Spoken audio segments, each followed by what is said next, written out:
전도서 기자는 말합니다. 세상의 모든 일에는 다 정한 때와 기한이 있다고 말합니다. 날 때가 있으면 죽을 때가 있고, 심을 때가 있으면 심은 것을 거둘 때가 있고, 세워야 할 때가 있으면 허물어야 할 때도 있습니다. 울 때가 있으면 웃을 때가 있다는 것입니다. 슬퍼할 때도 있지만 춤추며 즐거워할 때가 있습니다. 만날 때가 있으면 헤어질 때도 있는 것입니다. 여러분은 지금 어떤 때를 지나고 계십니까? 코로나로 인해 너무나 어려운 때를 지나고 계실 것입니다. 사업이 너무 어려워 힘겨운 싸움을 해야 하는 분도 계실 것입니다. 질병의 고통을 참아야 하는 때를 지나고 있습니다. 사랑하는 사람을 떠나보내야 하는 가장 힘든 때를 지나고 계신 분도 계실 것입니다.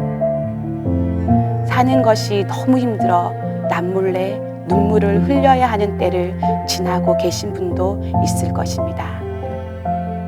그러나 우리가 어떠한 때를 지나고 있든 하나님은 모든 때를 따라 아름답게 하셨다고 말씀하십니다. 지금은 다 깨달을 수 없지만 이 시간들을 통해 하나님을 사모하게 하셨습니다.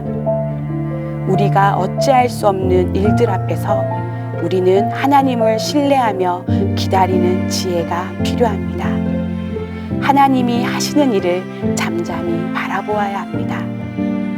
태양이 내리쬐는 여름 때에는 태양과 맞서 싸우려 하지 말고 시원한 그늘을 찾아 잠시 쉬어가는 지혜가 필요합니다. 힘을 내야 할 때를 알고 힘을 빼야 할 때를 아는 지혜가 필요합니다. 말을 해야 할 때와 침묵할 때를 아는 지혜가 필요합니다. 그 꽃이라는 시가 있습니다. 내려갈 때 보았네, 올라갈 때 보지 못한 그 꽃.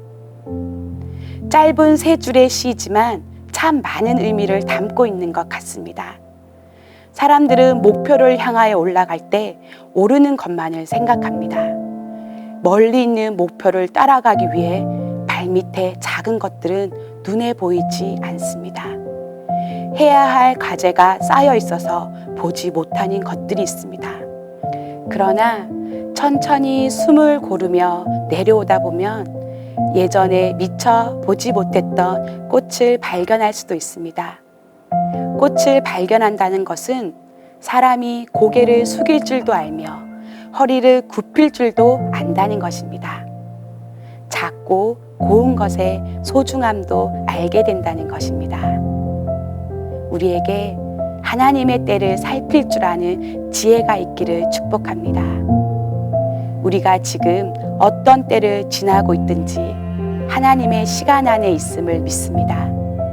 모든 때를 아름답게 하시는 하나님을 신뢰합니다.